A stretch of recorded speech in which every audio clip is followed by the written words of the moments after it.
नवी मुंबई के Seawood sector 44 में एक बंद घर के ताले को तोड़कर चोरों ने चोरी के वारदात को अंजाम दिए। चोर इतने शातिर थे कि एक फ्लोर पर कई फ्लैट होने के बावजूद दूसरे मकान मालिकों को ताला तोड़े जाने की भनक तक नहीं लगी। आपको बता दें कि चोर समय समय पर अपनी रणनीति बदल देते हैं और इस बार उन्होंने चोरी करने के लिए चौकीदार का रूप धरा। बाकायदा वह उस इमारत में काम भी किए। कई महीना वो अपना खून पसीना भी बहाए। सोचे कि उन्हें हाथ की सफाई दिखाने के लिए कितना बड़ा पत्थर कलेजे पर रखना पड़ा, उन्हें कितनी तकलीफ उठानी पड़ी। 12-12 घंटे चौकीदारी किए। उसके बाद मौका देख उन्होंने चौका मार दिए और नकदी और जेवरात लेकर चलते बने। लेकिन चोरी के नसीब इस बार भी साथ नहीं दिए और वो पुलिस के हत्थे चढ़ गए। आपको बता दें कि इससे पहले भी यह चौकड़ी, जी हाँ, 4 यारों ने 6 बार अपनी कला का प्रदर्शन कर चुके हैं, पर हर बार पुलिस की वक्र दृष्टि शनि महाराज की तरह इन्हीं पर पड़ी और उन्हें हथकड़ी पहना दिया गया। उनकी जिंदगी में उनका कोई सबसे बड़ा दुश्मन था तो वह थी पुलिस।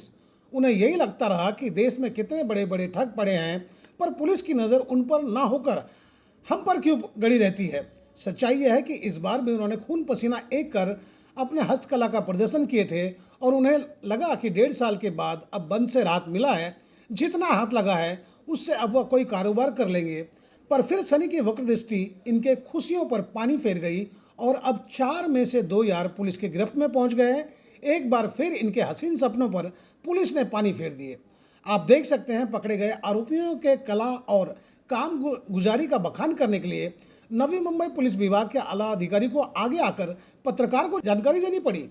पुलिस विभाग के आला अधिकारी ने यह बताया कि उन्होंने कितने शानदार तरीके से अपने कारगुजारी को अंजाम दिए थे, कितने समय तक वह पुलिस के मेहमान रहे।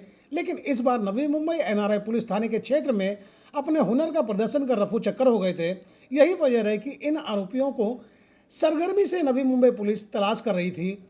यह अलग बात है कि इन शातिर आरोपियों को पकड़ने के लिए नवी मुंबई पुलिस को कितने पापड़ बेलने पड़े और कहां कहां की खाक छाननी पड़ी, जिसके बाद यह दोनों हुनरबाज व्यक्ति पुलिस के गिरफ्त में पहुंचे। तब पुलिस ने दोनों कलाकारों की खूब आवाभगत किए, मनपसंद पकवान खिलाए। तब दोनों ने अपना मुखारविंद खोला और बताया कि कीमती जेवरात और नकदी कहां कहां रखे हैं। सुने पकड़े गए आरोपी के विषय में डीसीपी ने क्या बताया। बालकृष्ण सोसाइटी सेक्टर 44 मुलुंड में एक नंदलाल जैन करके गृहस्थ रहते थे। वो कुछ दिन पहले राजस्थान में गए थे, तो वहाँ पे एक गड़बड़ी हुई थी। उसमें 25,19,000 का मुद्देमाल और सोने के दागिने ये चोरी हुए थे। हमारे टीम ने वहाँ डिटेक्शन करते हुए अभी तक 22 लाख का मुद्देमाल और कैश बरामद की है। ये जो चोरी और गड़बड़ी की थी, ये यहाँ पे जो लोग सिक्योरिटी गार्ड थे उन्होंने ये काम किया था। सीसीटीवी बंद करके उन्होंने ये काम किया था। वो मालूमात हम लोगों ने तपास के दरमियान जो ली, उसमें इनके ऊपर पहले भी 6 गुने दाखिल है। 6 में से 2 गुनों पे उसमें उनको शिक्षा भी लगी है। वहाँ से हम लोगों को उनके फ़ोटो और बाकी की माहिती मिली और वो माहिती के आधार से हम लोगों ने एक आरोपी पूना से और दूसरा आरोपी दहीसर से अरेस्ट किया है और बाकी 2 आरोपी अरेस्ट करने बाकी है। और बाकी का जो मुद्देमाल है 4-5 लाख का, वो भी उनकी कस्टडी में हमें मिलेगा, ऐसा हम लोगों का विश्वास है। सर, जांच में इस तरह की कोई बात सामने आई है कि एक व्यक्ति पूना से और एक दहीसर से, तो इनके तार एक दूसरे से कैसे जुड़ गए, कैसे दोस्ती हो गई इनकी? ये पहले से एक ठिकाने पे काम करते थे। मुंबई में चारकोप या पुलिस स्टेशन में इनके ऊपर गुने दाखिल है, वनराई में भी कुछ गुने दाखिल हैं। ये इकट्ठे रहते थे। अभी जो भाग गए थे तो एक दहीसर में गया था और एक पूना में गया था। सर, पकड़े गए आरोपी अब तक कितने वारदातों का अंजाम दे चुके हैं? अभी तक 6 वारदातों उन्होंने किए हैं, उसमें से 2 वारदातों में उनको सजा भी लगी है। सर, चोरी करने के बाद ये कहाँ भागने के फिराक थे? ये नेपाल में भागने की तैयारी में थे। उस लग जगह भी हम लोगों ने कांटेक्ट किया है और बाकी के लोग भी हम लोगों को मिलने की 2-3 दिन में संभावना है। ऐसे सोसाइटी सब क्या आह्वान करना चाहेंगे इस तरीके से?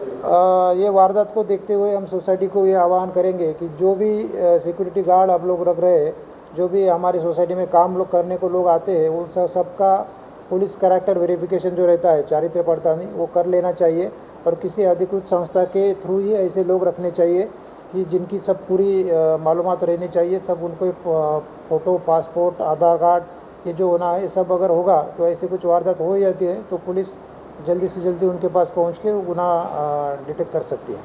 कोई भी टेक्निकल एविडेंस नहीं था, कोई भी सबूत नहीं था, ऐसे में ये डिटेक्ट करना बड़ा चैलेंज था। बराबर है, चैलेंज था। लेकिन पहले जो उनके ऊपर गुने दाखिल थे वहाँ से भी हमको कुछ मालूमात मिली और यहाँ पे भी लोकल इन्वेस्टिगेशन में भी कुछ लोगों ने हमको कुछ इम्पोर्टेंट बातें बताई, उसके ज़रिए से हम लोग इनके पास तक पहुँच चुके हैं।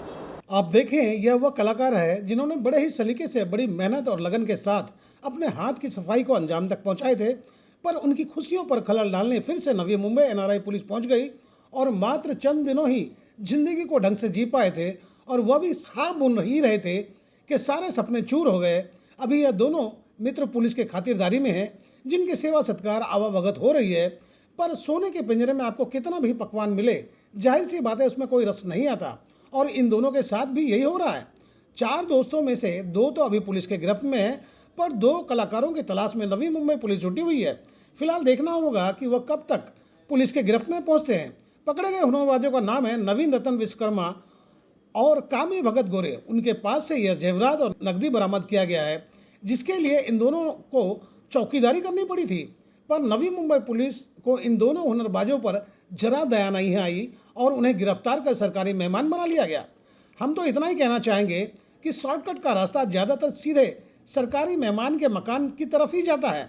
वैसे फैसला आपका कि आप सरकारी रोटी तोड़ना चाहते हैं या मंत्रमुग्ध होकर खुले हवा में सांस लेना चाहते हैं।